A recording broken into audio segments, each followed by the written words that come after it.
Debate Night in Pennsylvania, sponsored by the Pennsylvania Manufacturers Association. It's debate night in Pennsylvania. Face to face, debating for the very first time. You will hear from the two candidates fighting for your vote. Senator Bob Casey. He should go to the grocery store in Pennsylvania. I don't know what it's like in Connecticut. He spends most of his time in Connecticut. He lives up there. And challenger Dave McCormick. He only pokes his head out of his hole once every 6 years. And that's what's happening right now with Punxsutawney Bob. It's a critical seat in a battleground state that could decide control of the Senate and the White House. The issues that matter most to the voters will make all the difference. I'm voting for integrity. Cheaper grocery bills. Prices that come down. Our economy. Taxes and abortion. Tonight, you get to decide which candidate will earn your trust, which one shares your values on the social issues and your dreams for our future, and will earn your vote. Live from your local election headquarters in Harrisburg, this is the Pennsylvania U.S. Senate debate. Good evening from the nation's capital. I'm your host, Leland Vittert from News Nation. It's debate night, and the stakes are high, not only for the Keystone State, but for the country, as the balance of power in the Senate takes center stage. Our moderator for tonight's debate is Dennis Owens, political anchor and reporter from WHTM in Harrisburg. We're broadcasting tonight's debate across the country on News Nation, as well as on stations that reach all 67 Pennsylvania counties, from Philadelphia to Harrisburg to Erie. Before we get to the questions, let's review the debate rules. Mr. Casey, Mr. McCormick, you will have 60 seconds to answer a question. There's a follow-up question. You will get 30 seconds to respond. Each rebuttal also gets 30 seconds. Time for answers will be displayed by a digital clock that will count down to 0, and Dennis will move things along when time is up. Each candidate will also have 90 seconds for a closing statement. Now, live from the ABC 27 studio in Harrisburg, it's debate night in Pennsylvania. Thanks so much, Leland. Good evening, everyone, and welcome. We are so excited to have the two candidates in our studio tonight for the next hour, talking about the topics important to Pennsylvania voters. And we encourage you, if you're watching tonight, to share your thoughts on X using the hashtag PA Senate Debate. And importantly, it is there that you will find all of the sources that we used in developing tonight's questions. But now it is time to welcome the candidates. First, Republican Dave McCormick, former hedge fund CEO, West Point graduate, Army veteran, whose father was the first chancellor of the Pennsylvania State System of Higher Education. Next, Democrat Bob Casey, a 3-term U.S. Senate incumbent, former state auditor general, and treasurer, whose father was a former governor. Gentlemen, we thank you very much for being with us tonight. Good luck, and with that, let's get started. Current headlines lead us to begin with the Middle East. This week, Iran launched nearly 200 missiles at Israel after Israel put troops in Lebanon and killed Hezbollah leadership, all as we approach the one-year anniversary of the Hamas attack. You have both expressed support for Israel. Mr. Casey, we're going to begin with you. Are you willing to put American troops on the ground in the current conflict? You have 60 seconds. Hey, Dennis, I want to thank you and ABC 27 for this debate, and I also want to wish Happy New Year to all of our friends across Pennsylvania celebrating Rosh Hashanah. This is a difficult time for the Israeli people. Just almost a year ago to the day, 1,200 Israelis were murdered by a terrorist organization, Hamas. Murdered in cold blood, young people, older Israelis, killed by a terrorist organization. We've got to continue to support Israel's efforts to take on and defeat Hamas, and also to take on other threats in the region, including the threat posed by Hezbollah and the Iranians. I think that now that Iran has launched missiles against the Israeli people, we've got to stand with Israel and fight for them. Now, in terms of putting our troops on the ground, we've got to back up Israel and make sure that Israel has the resources it needs to fight against the Iranians. But does that involve troops on the ground at the moment? Well, not unless we have a declaration of war and a debate in the United States Senate and the House. I do have a follow-up for you. Is there a red line Israel can cross to lose your support? You have 30 seconds. No, Dennis, look, I've been a strong supporter of Israel every year I've been in the United States Senate, over and over again. That's why pro-Israel organizations across the country support me. They know my record. And I think they also know that my opponent's record is one of lifting up adversaries. As a hedge fund manager, he was managing money for President Xi of China, investing in China, increasing those investments by 108,000%, lifting up our adversaries instead of supporting America. Well, let's turn to your opponent. Mr. McCormick, are you willing, let's start first, are you willing to put American troops on the ground in this current conflict? You have 60 seconds. We need to stand with Israel. Israel's in the fight for its life. My wife and I went to Israel in January. We saw firsthand the brutality that Hamas brought to the Jewish people. We have a fight here at home and a fight abroad. We need to stand. And the original sin was the funding of Iran that Senator Casey was the deciding vote. Gave Iran $100 billion of sanctioned money that's been used to underwrite terrorism. Hamas, Hezbollah, that's where all these missiles are coming from. And now that we're in a fight, now that Israel's in a fight for its life, it's because of that weakness, that encouragement, that lack of strength and standing up against Iran and standing up against all its proxies in the region. So we need to stand with, I wouldn't send troops in on the ground right now. We need to stand, but what President Biden done, and I haven't heard Senator Casey speak out on this, is he's started to put red lines in place on what Israel should and should not do. We need to stand steadfast with Israel. Senator Casey's been a weak voice. Follow up for you, though. Is there a red line Israel could cross to lose your support? You have 30 seconds. Not as long as Israel's fighting for its life. It's the closest ally in the Middle East. It's the closest ally, one of the closest in the world. The problem is that we haven't been standing enough with Israel. Now, we also have a fight at home against anti-Semitism, and this is also a place where I think Senator Casey's been weak. He's endorsed Summer Lee, an avowed anti-Semite. He's got this anti-Semitism bill, which he sponsored. It's a good bill. He hasn't even been able to get a vote on the Senate floor, and this is a career politician. He says one thing, doesn't want to irritate or upset the radical elements of his party that are anti-Semites. We got to have strength, moral courage to stand up against Iran and anti-Semites at home. Per the agreed-to rules of this debate, you will each get rebuttals on each of the topics. And Mr. Casey, you have a 30-second rebuttal. Well, when it comes to the question of moral clarity, here's what my opponent did. With his own money, he invested his own money, millions of dollars, in a website that platforms hate, Holocaust denial, and anti-Semitism. That's his money, and he's making money off of that. At least $100,000 he's made off of that investment. The second thing he did when he was running the biggest hedge fund in the world in Connecticut is to invest in a Chinese weapons manufacturer that had ties to Iran. Those weapons made their way to Hamas. So who's supporting Israel? And your time is up there. Mr. McCormick, you have a 30-second rebuttal. Yeah, you're going to hear throughout this, you've heard throughout this campaign, when you don't have a record to run on, as Senator Casey does not, you attack your opponent. His voice is primarily attacking me. For your viewers tonight, I have a website that's been established today. It's just been launched, CaseyLies.com. You can go and see the actual facts by third-party sources of all the things he's saying. There will be lies throughout, but you should ask yourself, why is a senator with an 18-year track record, who should be able to run on his record, running his entire campaign with a negative set of attacks on me, most of them lies? Thank you. Your time is up. Turning to the issue of immigration, we're going to begin with you, actually. According to U.S. Customs and Border Protection, at least 10 million migrants have crossed the border since 2021. Mr. McCormick, Donald Trump has stated if he's president, he wants to deport all those who crossed illegally. Do you support those mass deportations? And if so, how would the U.S. go about doing that? You have 60 seconds. The border crisis is the direct result of the weakness of Joe Biden and Kamala Harris, and Bob Casey supported them every step of the way. What chutzpah to run an ad on how tough he is on the border when he voted against funding for the Border Patrol. He ran an ad in front of the wall that he voted against. He voted for sanctuary cities. He voted for federal benefits for illegal immigrants. And the fentanyl crisis that's come across our border is the direct result of the weakness of Bob Casey not standing up to these terrible cartels.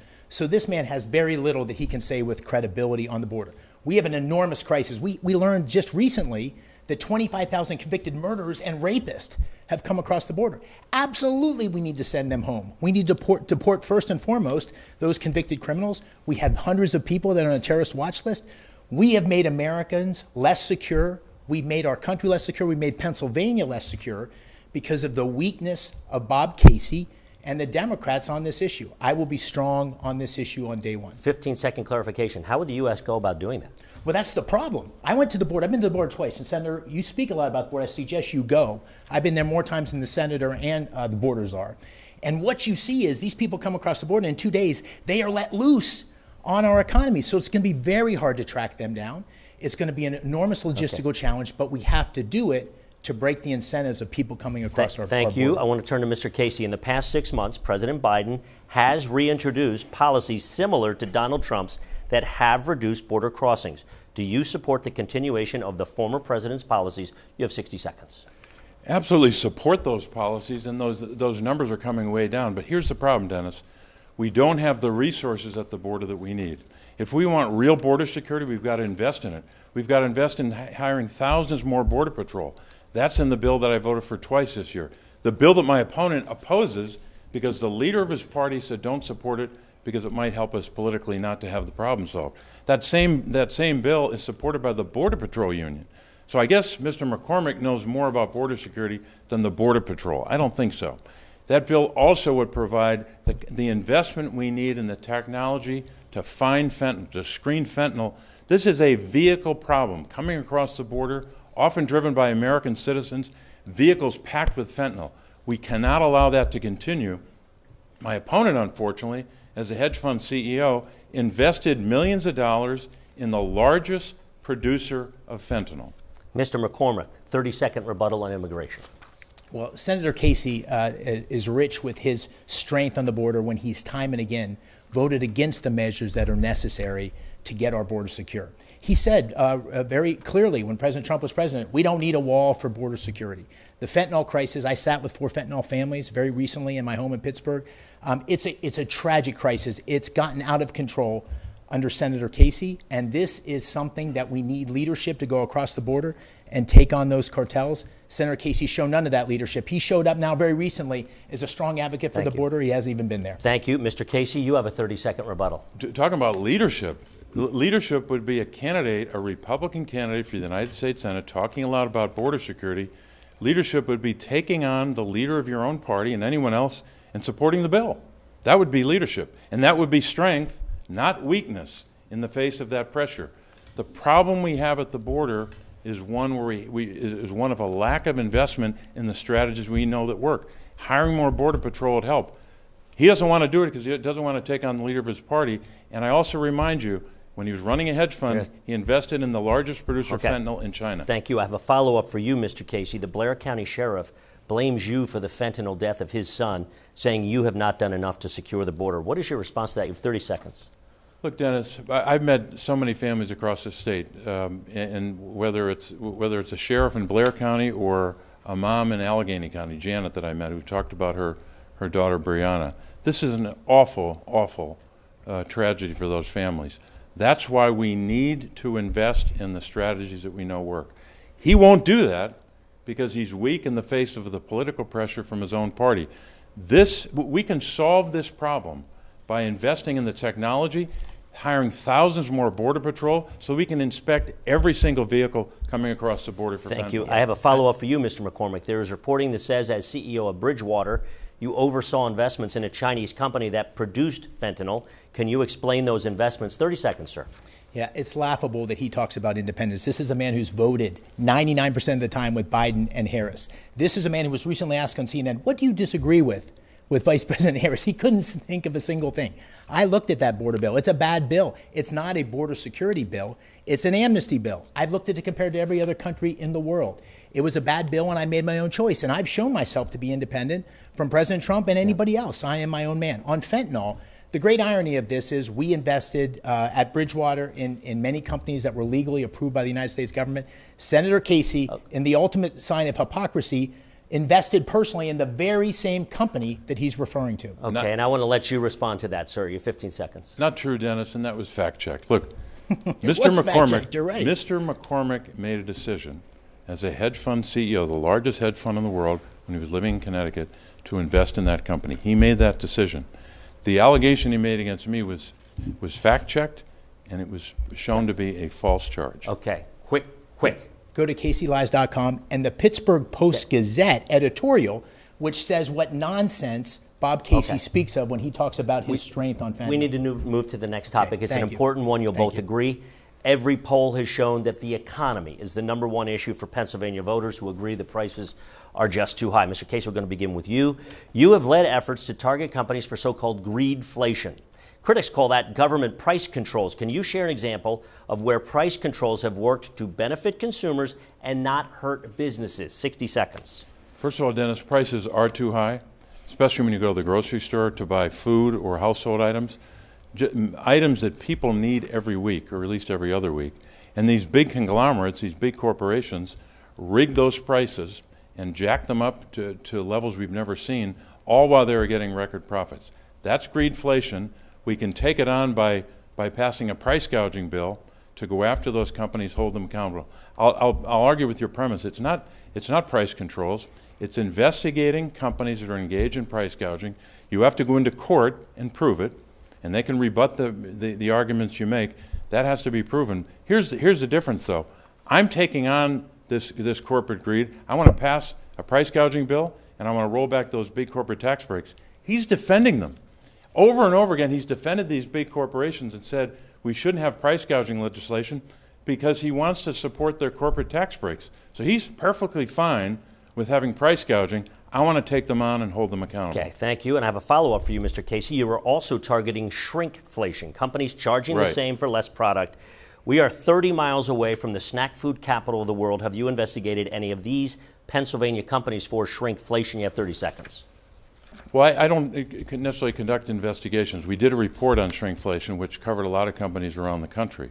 And if that's happening with regard to a Pennsylvania company or any other company around the country, they should be held accountable. When they take a product, shrink the contents of the product or the what's in a bag, and don't shrink the price, that's deceptive. That's ripping people off. People know this, Dennis. They go to the grocery store and they see it. It may not be in grocery stores in Connecticut, but it's happening here in Pennsylvania. Should those Pennsylvania companies expect investigations?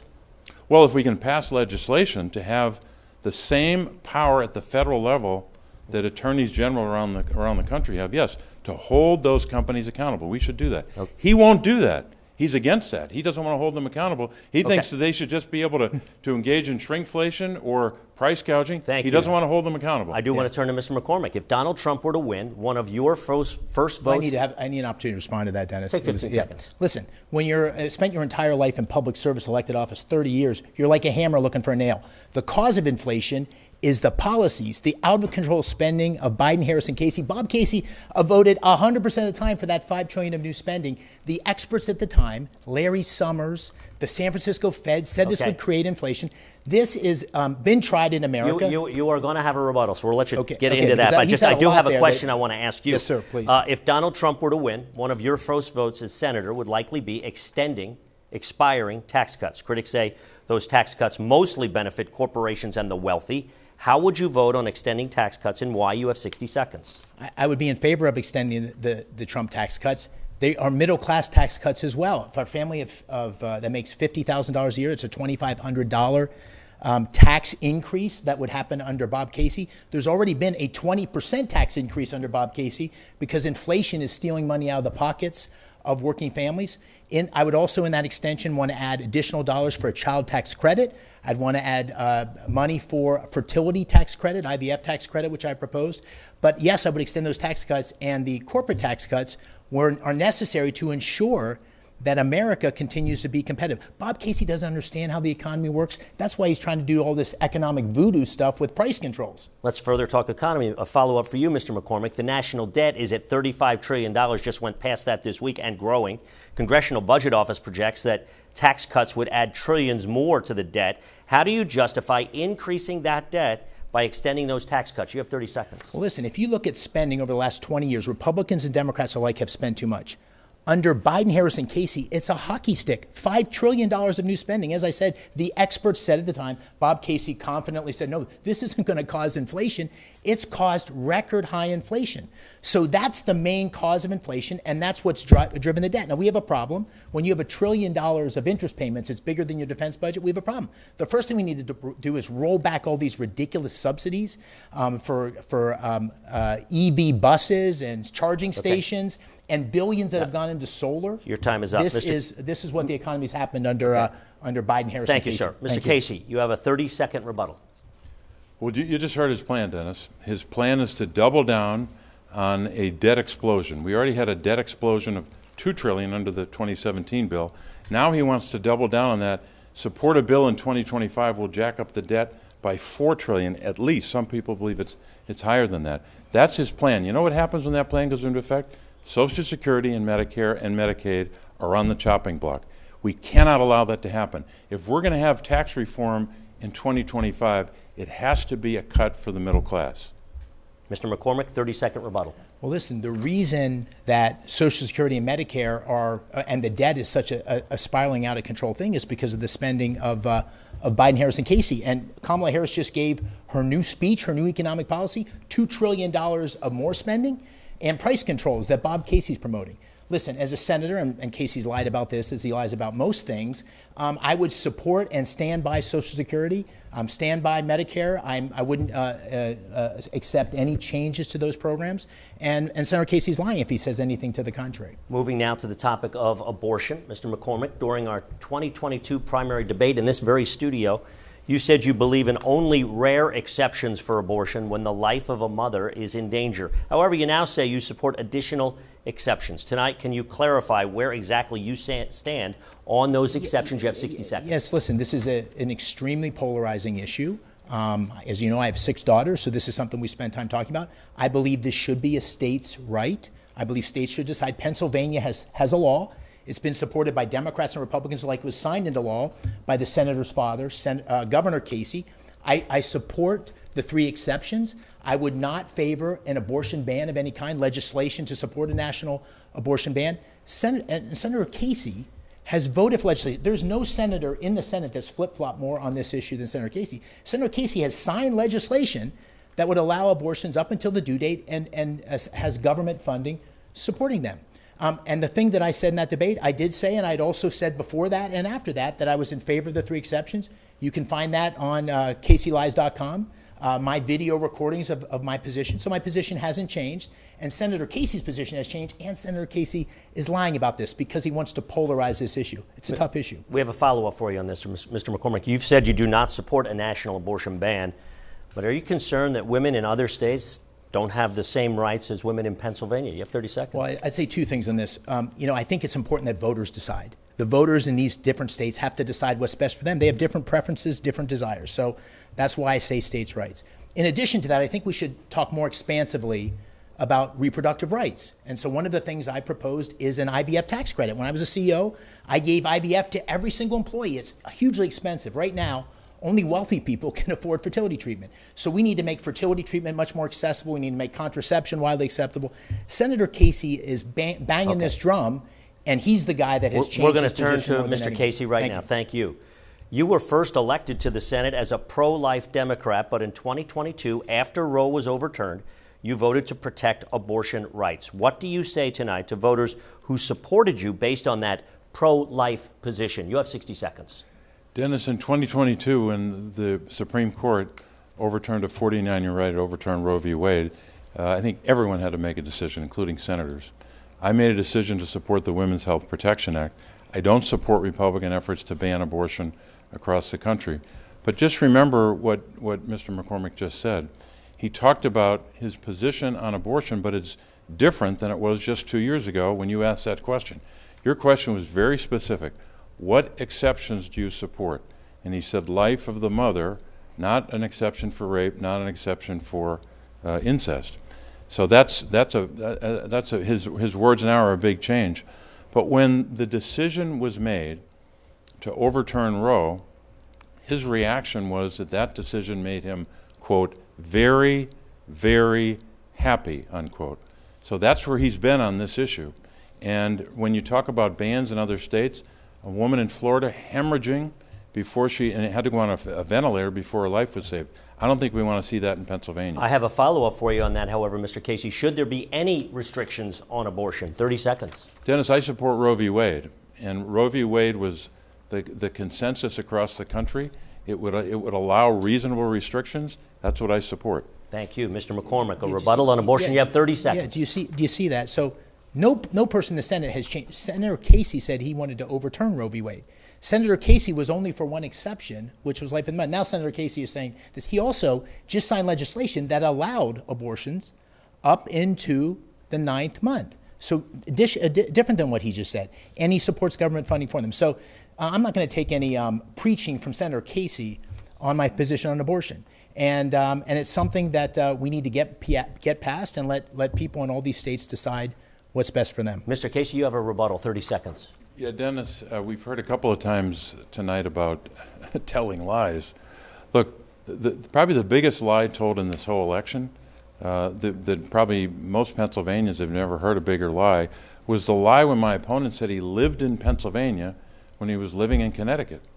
The Associated Press on August the 14th, 2023, did a story that proved that he was living in Connecticut after telling people all throughout 2022, all throughout 22 and 23, that he lived in Pennsylvania. He lied about that. I have a follow-up for you, but first I want you to respond 15 seconds to the residency question, which has plagued your campaign. I'm going to need a little more than 15 seconds, Take given 30. all that he said. So, you got 30. Listen, I'm a seventh-generation Pennsylvanian. I grew up in Bloomsburg, was born in Washington County. I went away to West Point, served in the military for 9 years, came back to Pittsburgh, created 1,000 jobs, or helped create 1,000 jobs as one of many people in a team. And so listen, I've spent the majority of my life in Pennsylvania. I did run a firm in Connecticut. When I said I was living in Pennsylvania, I was. Senator Casey is once again lying. So the fact that he got some reporter at the Associated Press to validate his lies or reinforce his lies does not mean it's true. And so people need to know that Senator Casey's lying. And why is he lying? Because he doesn't have a track record as a United States Senator to run on after 18 years. Thank you. I want to give you 30 seconds to respond to that, sir. Well, he told a lie, and I think most people know that now. Okay. He also lied about being a farmer. He said that while he was a candidate. He's not a farmer. He's a hedge fund CEO, or at least used to run a hedge fund. By the way, he's still benefiting from that hedge fund. He still benefits a lot from that hedge fund. Okay. Mr. Casey, we're going to turn to you. Last week, Vice President Kamala Harris said she would support ending the filibuster to codify Roe v. Wade.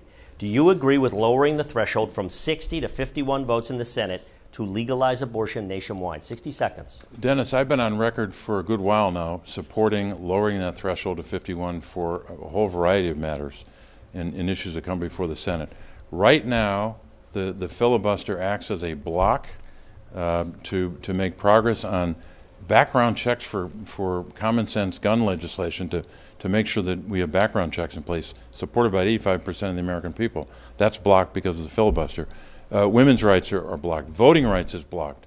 Workers' rights, protecting workers' rights to join a union. All of that is blocked by the filibuster. So I would support it, and my opponent will continue to support the blocking of this, using this arcane rule to block progress, really as an excuse to not vote on major issues of the day. I think when people elect you to public office and elect a president and a Senate, we should vote on big issues and fulfill the wishes and the aspirations of those who voted for us. Mr. McCormick, you have a question. You've said you do not support ending the filibuster. Yeah. Why shouldn't a simple majority in the Senate be enough to move legislation forward? You have 60 seconds. Be very afraid. So I would support not eliminating the filibuster regardless of the party in the majority.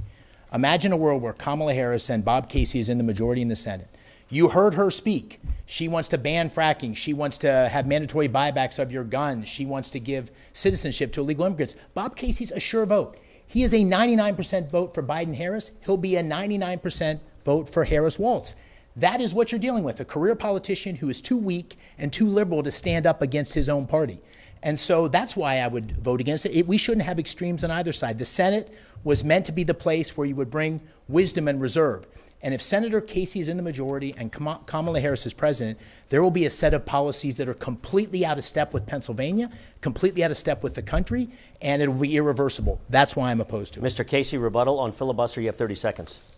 Well, Dennis, look, this is a rule that should be changed. I think most Americans believe that progress should not be blocked on basic issues that people want us to make progress on.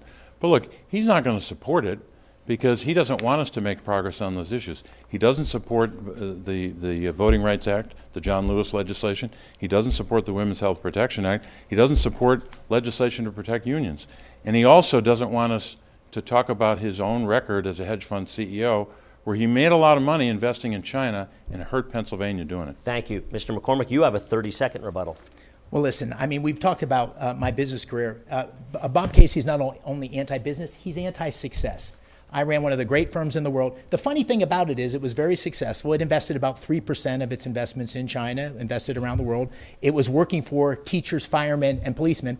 But here's the best part of this whole thing. This is the career politician, Bob Casey. When he was the treasurer, he sat on the board of the teachers' pension plan right here in Pennsylvania, and he approved Bridgewater. He said it was a great firm. He approved all these investing strategies. So now that he's running against me, Bob Casey is using this as a way to come after me. He's anti-business, he's anti-success, and he's a liar. I want to give you 15 seconds to respond to that. Yeah, Dennis, let's fill in the blanks about what that hedge fund did in China. Invested in China's military, in companies that made bombers and missiles and aircraft carriers to help China. Invested, as I said, in China's largest producer of fentanyl. Invested in Chinese oil companies and steel companies while he was betting against American steel companies. I appreciate it. Look, you're going to have 90-second closing statement. We've got to move to another topic, and it's a big one. Can I get 15 seconds Go on ahead. this? Just very quickly. Bob Casey approved a $31 million investment in China Mobile when he was the treasurer. He's taken lobbyist money from a Chinese drone company. This is the kind of career politician lying. Okay. And I don't want this to be a tennis match, but now I got to give you 15 seconds to respond to that. We're supposed to believe this person who lied to the people of our state about where he lives?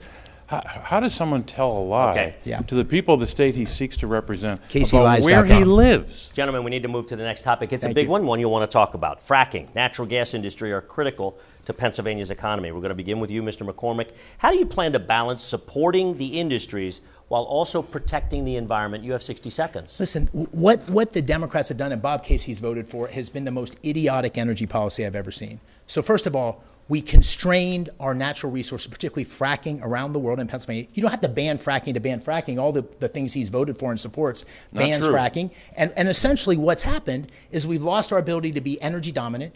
We've hurt ourselves in terms of creating these great jobs. It's not just not losing jobs. We have the 4th largest natural gas reserves in the world. We're blessed. And this natural gas is the way to a clean environment. Because of fracking, we've reduced carbon emissions in the United States by about 20%. Exporting our natural gas around the world and replacing coal-fired plants in India is the path to reducing carbon. I'm an environmentalist. I'm a conservationist. I also want great jobs for Pennsylvania, and I want to be secure.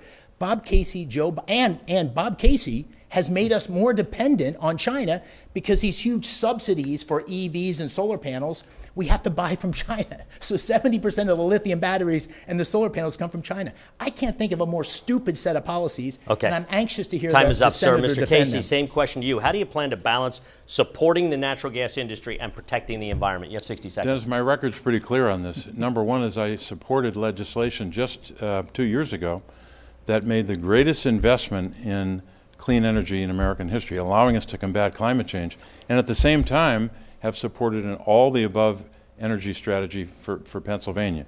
We have natural gas. I've always supported it in the extraction of natural gas. He's been the same guy who lies about where he lives has been lying about my position on fracking. I voted against a fracking ban. He won't tell you that because he doesn't want to talk about his own record as a hedge fund CEO. Investing in China's oil companies, managing money for Saudi Arabia's oil companies, investing in the rise of China. So many Pennsylvania jobs were lost because China was cheating, and he was helping them while they were cheating, investing in China and hurting Pennsylvania over and over and over again. The only common denominator here is when he made an investment that hurt Pennsylvania, the only commonality here is a lot of money went in his pocket. Mr. McCormick, 30-second rebuttal.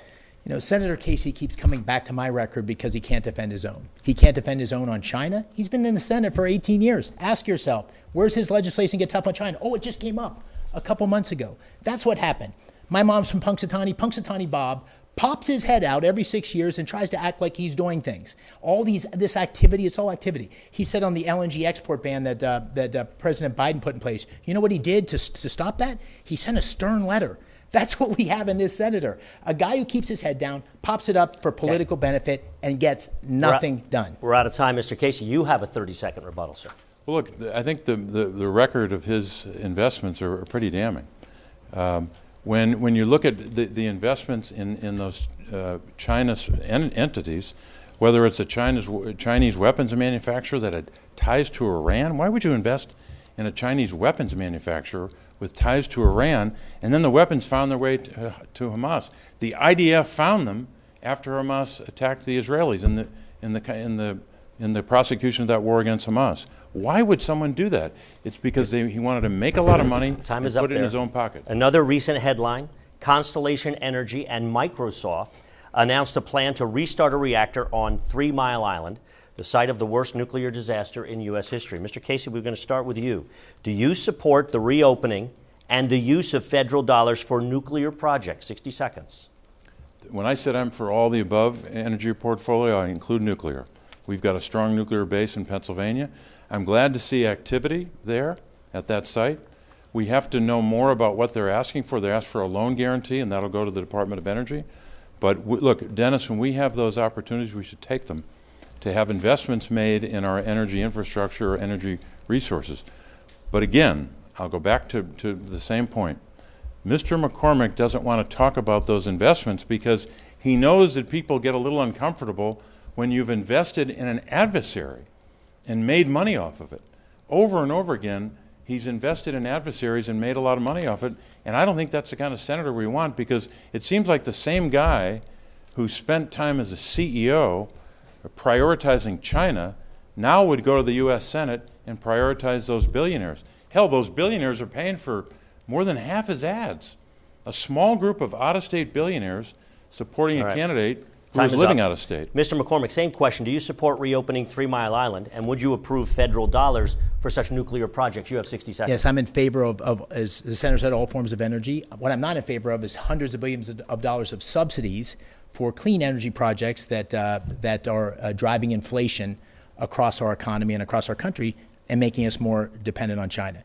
Senator Casey has a record of, again, that's a foe of the energy industry, not a friend of the energy industry. He's been for a cap and trade program that would have set up prices. He's for a regional gas initiative that would have raised prices. This is a senator who now says he wouldn't ban fracking, and Kamala Harris says they wouldn't ban fracking, so they now have synchronized flip-flopping. But this is not a guy who's been a strong friend of the energy sector and the natural gas sector. He said you can't drill your way to success. He said that he's introduced 6 pieces of legislation. He calls it fracking legislation. It's really anti-fracking legislation. He's contributed to the red tape that essentially bans fracking without actually banning fracking. So the senator here wants to have it both ways because he's a career politician. I'm for fracking, but I'm going to stand in the way of actual fracking with my behavior. I want to turn to rebuttal to you, Mr. Casey. I wonder, do you have any concerns about a private company, in this case Microsoft, creating a nuclear power plant to serve its own needs? 30 seconds. I do have concerns about that. That's why they got to make the case to me and to any federal agency. But I'm happy that there's activity at that site so that we have some activity for our energy sector. But look, let me just go back to what my opponent just said. The same guy who claims to know more about border security than the Border Patrol is now claiming he knows more about my record than the energy workers who support me. I got the support of the building trades in Pittsburgh and Philly, the United Mine Workers, all those folks who work, the Boilermakers, every union that's in energy. They support me, not him. Thank you. Mr. McCormick, a rebuttal for 30 seconds. Does it concern you about a company creating its own nuclear power plant? We need to have the appropriate oversight and regulation, but we need to bring in private capital to get our nuclear energy sector back on track. But Senator Casey brought up the border again. I know more about the border. I simply have gone to the border. I don't think you have to be a genius to know that if you have 25,000 convicted murderers and rapists coming across the border, that's a problem. That is the weak, liberal, career politician Bob Casey who has been behind that. So this is about accountability. He's been in the Senate for 18 years, for Lord's sakes. Who is responsible for this wide open border? Who's responsible for this inflation? Time is up. Bob Casey would have you think that he was nowhere to be found. We're going to switch topics. Mr. Casey, you and President Biden both grew up in Scranton. You were one of his closest allies in the Senate. And right up until the day he dropped out, you were supporting his candidacy. Kamala Harris has replaced him. From your perspective, who is the better candidate for Pennsylvania, Biden or Harris? You have 60 seconds. Well, Dennis, I think Vice President Harris is running a strong campaign. I think she'll carry Pennsylvania. It's going to be very close, just like this Senate race will be close. But she's running a strong campaign. But the people of our state have to make 2 basic decisions in addition to other statewide races. They have to decide in the presidential race. They have to decide on our race. And this race is very clear. There's as clear a contrast as you could get on rights and on fights that a lot of working families want us to engage in. The fight on health care, whether or not we're going to have Medicare and Medicaid cut, or whether we're going to have an investment in our families. Whether or not we're going to have an investment in our families through the child tax credit and a middle-class tax cut, or we're going to just give away the store again, as he wants to do in his plan, to give billionaires the same cuts they got before and to jack up the, or reduce, I should say, the taxes on big corporations. But in your view, would Biden or Harris have been better for Pennsylvania? Oh, I don't know, Dennis. I mean, we'll never know the answer to that. But the voters are going to make a decision. Okay, Mr. McCormick, you've criticized Mr. Casey for voting with President Biden almost all the time. Can you give us one example where you don't agree with Donald Trump on a specific position? You have 60 seconds. Sure. I don't agree with him. He recently said that he wanted to get rid of the ban on salt taxes, which Senator Casey supported too. Listen, that's a tax break for millionaires in New York and California at the expense of PA taxpayers. So I wouldn't support that. But listen, Senator Casey stood next to Joe Biden when he could hardly finish a sentence. We saw this on the debate stage and said, he's ready to go. Then Senator Casey said, Kamala Harris is great. You're going to love her when you get to know her. This is a woman who in the last few years said she wanted to ban fracking, legalize illegal immigration, give them federal benefits, take away our guns, defund the police. This is her position. So she's flip-flopped on everything, and Bob Casey's standing there by her, and he will be a sure vote. He is a career politician. He has shown weakness when we need strength. He's a 99% vote for his party. He's talking about my independence. He's shown no independence, and he's adopted a set of extreme liberal policies that are truly taking our country in the right direction. So he and I agree. This is a big contrast between the two of us, a political outsider, a West Point graduate, and a businessman. Thank you. Mr. Casey, you have a 30-second rebuttal. Well, he wants to talk about his business record. Well, here's his business record. He's been investing as a hedge fund CEO, living in Connecticut when he said he was in Pennsylvania, but as a hedge fund CEO, making investments in China, which is an adversary, making investments in, or at least managing money for the Saudis, managing money for President Xi of China, all while helping China rise when our workers were getting screwed. When China entered the World Trade Organization in 2001, that's where it began. Our workers started to lose jobs because China cheats. Thank you very much. Pennsylvania loses jobs. Time is up. Mr. McCormick, you have a 30-second rebuttal. I just remind your viewers to go to CaseyLies.com because he's telling some whoppers. There's a lot of Pinocchios here. But the bottom line is 30% of everything you have in your homes, if you're watching tonight, is made in China. Bridgewater invested 3% in China.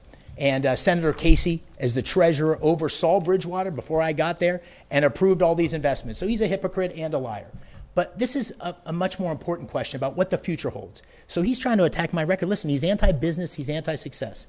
I've had a successful business career. I've served our country in Iraq in combat. I'm an outsider. He's a career politician, weak and too liberal. New topic here. Mr. McCormick, former President Trump imposed tariffs, said if elected, he would like to increase them, especially on Chinese products.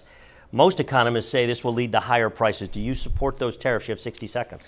Well, it's interesting. I understand now Senator Casey's running an ad where he's saying that he worked with President Trump on the tariffs. Here's my view on trade. Two things are important. Number one, there's certain industries we have to bring home. We can't have those in the hands of China or anybody else. Pharmaceuticals, semiconductors, and so on. And then for the rest of the things we trade, we have to have reciprocity. It's got to be a fair deal. President Trump is using tariffs to ensure we get a fair deal. He did that with steel. The Biden-Harris-Casey team kept those tariffs in place. I'm supportive of using tariffs strategically, as I think President Trump will, to make sure American workers get a fair deal. And that's what I think he'll do when he's president, and I'll support him when he does it. Mr. Casey, in September, you urged and applauded the Biden administration for increasing tariffs on China, which was an extension of Trump's tariffs. Are you saying the former president was right on that? 60 seconds. He was, and I said so at the time. I supported the tariffs for steel and aluminum because when you use tariffs in a targeted strategic fashion, you can help our workers and level the playing field, or at least try to, and help our companies. That's what I support. I'll continue to support it. But again, my opponent, he's trying to have it both ways. He talks about tariffs, but what he won't talk about is the plan that he outlined here tonight to double down on those tax cuts for big corporations and wealthy Americans. That automatically puts not only these, but especially these, Social Security, Medicare, and Medicaid on the chopping block, all to give another tax break to the biggest billionaires on the planet and the largest corporations. They're the ones that are funding his campaign. That's his payoff to them. He's bought and paid for by these big corporations and billionaires, they're paying for his ads, and they want his tax cut. Time is up. Yes, Mr. McCormick, you have a 30-second rebuttal. For all Go ahead. this money that I have supporting me, it's so funny how Bob Casey's outspent me by $75 million. Whoever his friends are, Alex Soros or George Soros or all the people that are supporting him, Bob Casey has a lot more money than me. So I'm the underdog here, and Bob Casey's outspending me by a lot. And it's because they know he's a sure vote. Chuck Schumer knows he can't lose Bob Casey. It's a sure thing, 99% of the time. So Bob Casey is anti-success. You've heard that tonight. He's anti-business. If you get him in the Senate for 6 more years, you're going to see more of the same. More spending, price controls, restrictions, Thank you, Mr. McCormick. Mr. Thank Casey, you have a 30-second rebuttal. Look, I know he's going to continue to brag about his record as a hedge fund CEO. So let's talk a little more about that. I talked to you about those investments in China. He's also a hedge fund CEO who silenced women when they came forward to make allegations about sexual harassment. He silenced women. At the same time he was doing that, I was passing legislation with Pat Toomey to get tougher on predators who are targeting minors, and also passing legislation to make it more difficult for anyone to commit the crime of sexual assault on a campus. Your time is up. I do want to give you 15 seconds just to address that. Listen, I've got a track record over 25 years in business of mentoring and creating great environments for all workers, including women, minorities. My track record is beyond repute. And Senator Casey, when we talk about sexual predators, they're coming across the border as we speak. Tens of thousands of them approved by Casey. New topic. Last year, Pittsburgh-based U.S. Steel announced a $14.1 billion sale to Japan's Nippon Steel. Mr. Casey, you've called for the Biden administration to block that sale, but Japan is one of our closest allies, and the company pledged to invest $1.4 billion into the Pennsylvania plant. Why do you believe the government should block a private business transaction? You have 60 seconds. Hey, Dennis, the key for me are those steelworker jobs in the Mon Valley and the jobs in Pittsburgh, not steelworker jobs, but U.S. Steel jobs. I want to make sure at all costs that those steelworker jobs stay here. They're union jobs. I don't like what I've been hearing from U.S. Steel over the last couple of years, talking about moving those jobs to Arkansas, a non-union state, but that's my prime concern. My concern about Nippon is it'd be a foreign-owned steel company buying the iconic U.S. Steel business and putting at risk those union steelworker jobs.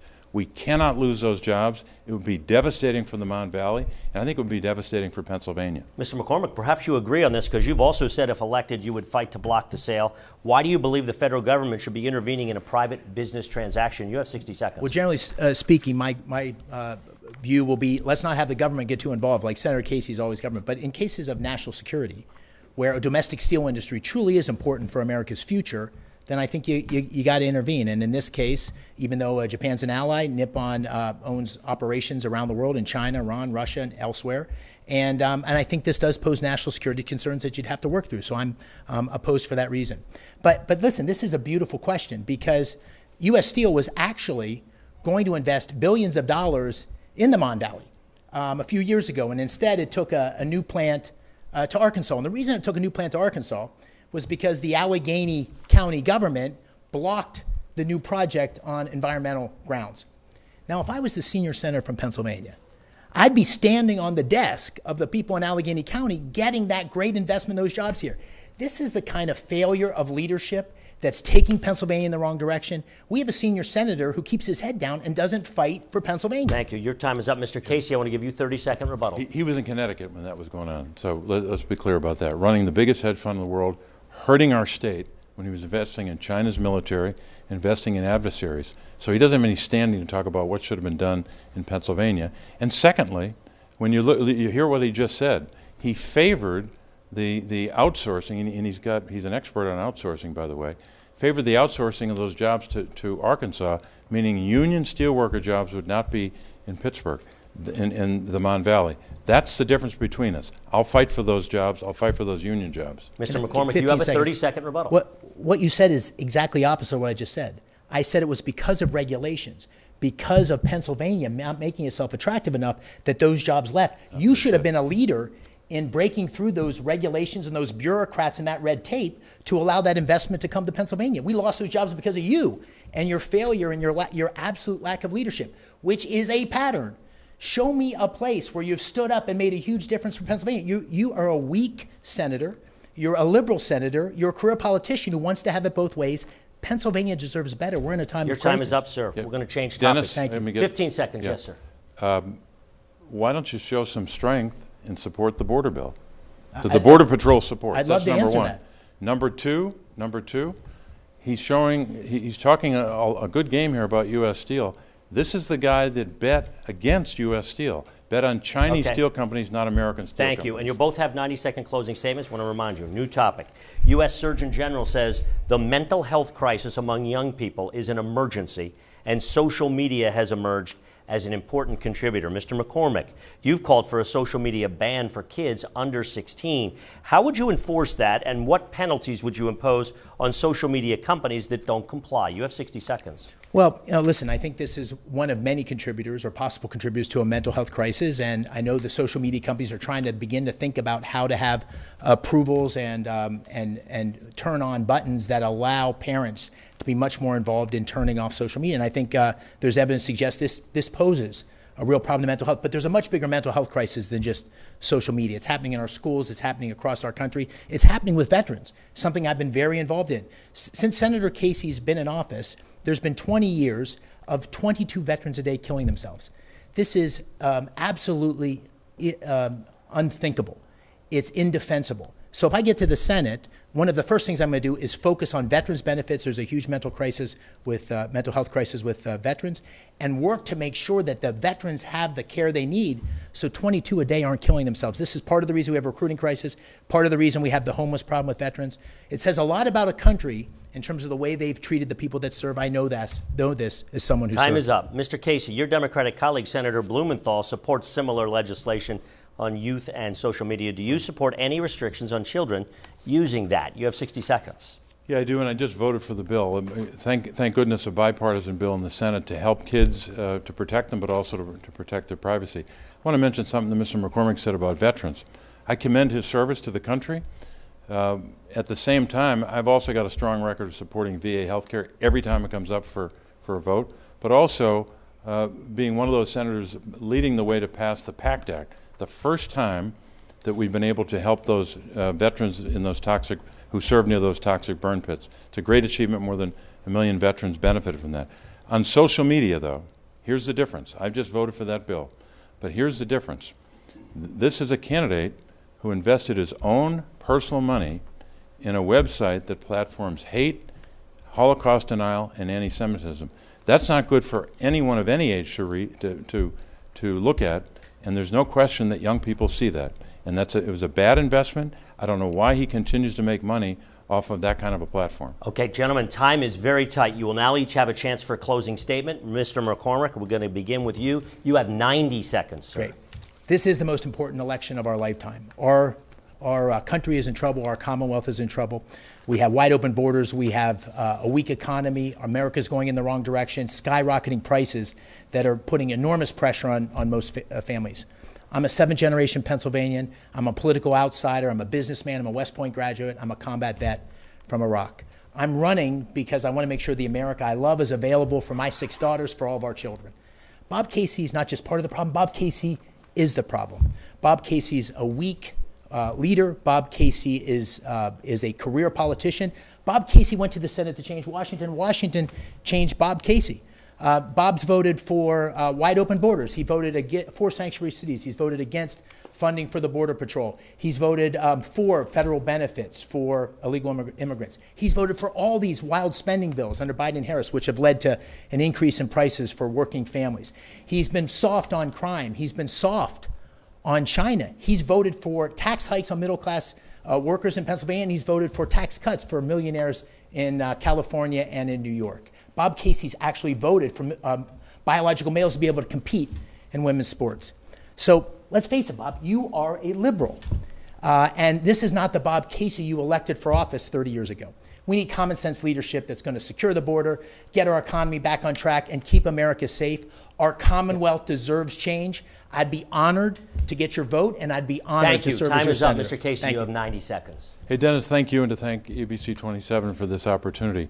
Every day I've been a United States Senator, I've gone to work for the people of our state, fighting for working families, fighting for workers themselves, fighting for our children, seniors, people with disabilities, our veterans, and I've got a strong record on all those issues.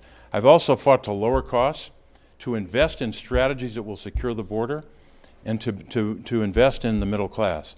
That's been my record. While I was doing that and working on behalf of the people of our state, this guy was running the largest hedge fund in the world, investing in China. He increased investments in China by 108,000%. He invested in China's military. He invested in the company in China that made 90% of the fentanyl in China. He invested in Chinese oil companies. He invested in, he managed money for President Xi, managed money for Saudi oil companies. All of those investments hurt Pennsylvania and continue to hurt Pennsylvania.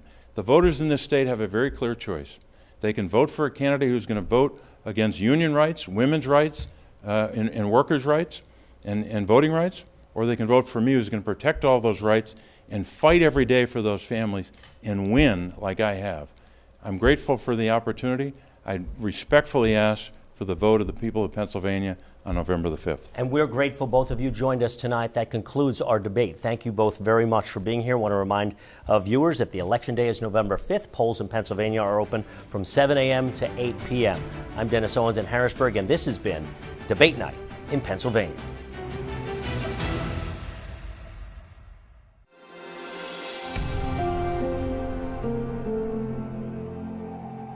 Debate Night in Pennsylvania, sponsored by the Pennsylvania Manufacturers Association.